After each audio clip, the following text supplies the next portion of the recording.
गरीब की शादी। शशि की सौतेली माँ ने उसकी शादी की तो बड़े घर में, लेकिन पति कोई काम न करता। आप ससुर जी के साथ काम पर क्यों नहीं जाते? हाँ जाऊंगा, लेकिन कल से। आज जरा मैं दोस्तों के साथ घूमने जा रहा हूँ। शशि के 2 बच्चे होते हैं, लेकिन रमेश का हाल वैसा का वैसा ही रहता है। एक दिन, सुनिए ना, बच्चा रो रहा है, इसके दूध के लिए पैसे नहीं है। अरे तो पिताजी से ले लो ना। क्यों? अगर आप में कमाने की क्षमता नहीं थी तो शादी क्यों की? तभी घर आई बड़ी ननद बोल पड़ती है। आहा हा हा, तुम्हारी माँ को साफ साफ कह दिया था कि लड़का ना कमाता है ना कभी कमाएगा।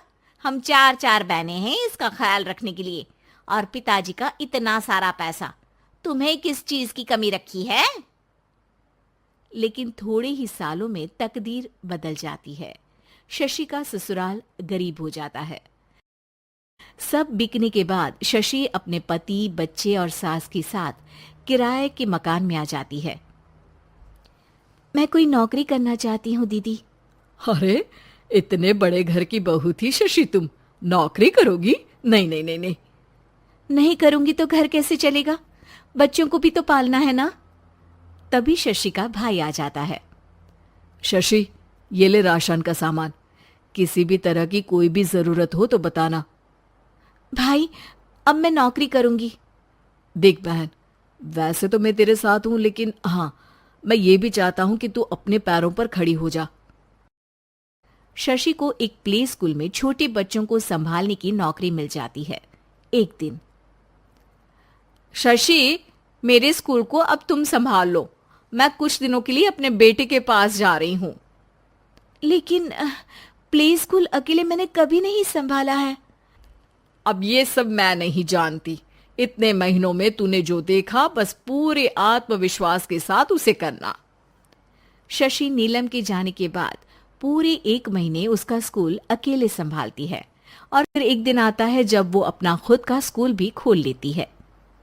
वाह शशि, तुमने आज मेरा सर गर्व से ऊंचा कर दिया। तुम्हारा यही आत्मविश्वास तुम्हें बहुत आगे ले जाएगा। नीलम, बहुत आगे जाने की चाह नहीं है, बस ये छोटा सा स्कूल मेरे बच्चों की अच्छी शिक्षा में मेरी मदद करे, यही मैं चाहती हूँ। शशि थोड़े थोड़े पैसों से ही अपना परिवार पाल रही थी। एक दिन उसके घर उसकी बड़ी ननद आती है। अरे भाभी, घर में कूलर तो लगा लेती, मेरी माँ को कैसे पंखे में लिटा रखा है? अरे तो शशि कौन सा एसी लगा कर सो रही है? वो भी तो यहीं रहती है ना मेरे पास। ज्यादा यहाँ आकर मेरी बहू को परेशान ना किया करो। हाँ हाँ, मुझे भी शौक नहीं है इस छोटे से घर में आने का। मैं तो बस ये बोलने आई थी कि मेरे बेटे की शादी है तो ननिहाल का जो नेग होता है वो ले आना। हाँ हाँ, जितना बनेगा कर देंगे, और ना हुआ ना तो वो भी नहीं करेंगे।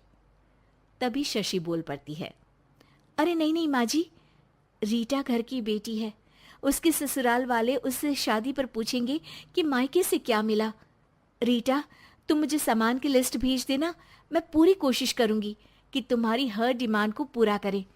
अच्छा, मैं खाना लगाती हूँ। शशि ये बोलकर किचन में चली जाती है।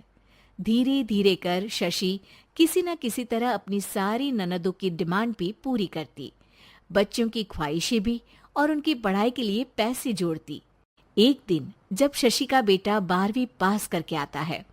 माँ, अब तुझे काम करने की जरूरत नहीं है। मैं अब कोई ना कोई नौकरी करके पढ़ाई भी साथ कर लिया करूंगा।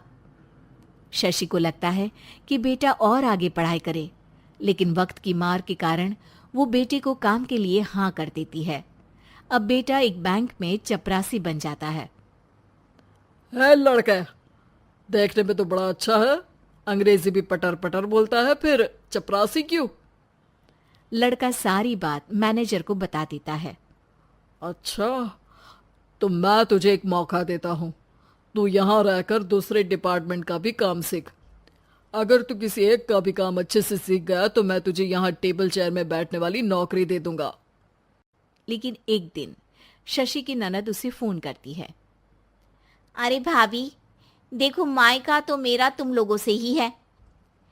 मैंने आपके बेटे और मेरे भतीजे प्रदीप के लिए यहाँ एक नौकरी देखी है। पूरे 5,000 मिलेंगे। वैसे करता ही क्या है, चपरासी ही तो है ना। कोई बात नहीं रीटा, मैं उसे इस शहर के बाहर नहीं भेजना चाहती हूँ। बाकी वो शाम को आएगा तो मैं पूछ लेती हूँ। वहीं प्रदीप मैनेजर की बात से खुश हो जाता है और मैनेजर के काम पर ही नजर रखने लगता है। वो उनकी तरह के पेपर पढ़ता, काम करता और आने वाले लोगों की बातें सुनता। एक दिन बैंक में ऑडिट वाले आते हैं। ये गलत है, पूरी बैलेंस शीट नहीं मिल रही है, कहीं ना कहीं गड़बड़ है। ए मैनेजर, क्या करते हो? बैंक के पैसों का हिसाब सही नहीं है। मैनेजर के पसीने छूट जाते हैं। तभी प्रदीप वहां जाता है। अब क्या मैं ये बैलेंस शीट देख सकता हूँ? अरे बेटा मजाक नहीं, जाओ पानी लेकर आओ एक गिलास। प्रदीप मैनेजर को पानी लाकर देता है और फिर ऑडिटर से कहता है, देखिए सर, मैं आपको बता सकता हूँ कि कैसे बैलेंस शीट को आप लोग गलत तरीके से जोड़ रहे हैं। ऐसा बोलकर प्रदीप एक एक कर सारे डाउट क्लियर कर देता है। अरे हाँ, ये तो पॉइंट हमने देखे ही नहीं थे। गुड, कौन है ये बच्चा? तभी मैनेजर बोल पड़ता है, अब हमारे यहाँ अकाउंट में नया आया है। ऑडिटर के जाने के बाद, वाह प्रदीप, आज तो तुमने मेरी नौकरी बचा ली। और आपने भी तो मेरी नई नौकरी लगा दी, अकाउंटेंट की। बस फिर क्या था, प्रदीप ने एक बार जो सफलता की सीढ़ी चढ़ी, बस चढ़ता ही चला जाता है। फिर एक दिन शशि की ननद, अरे भाभी कैसी हो? घर को तो बड़ा ही सुंदर चमका रखा है। अरे बेटी, कैसे आना हुआ?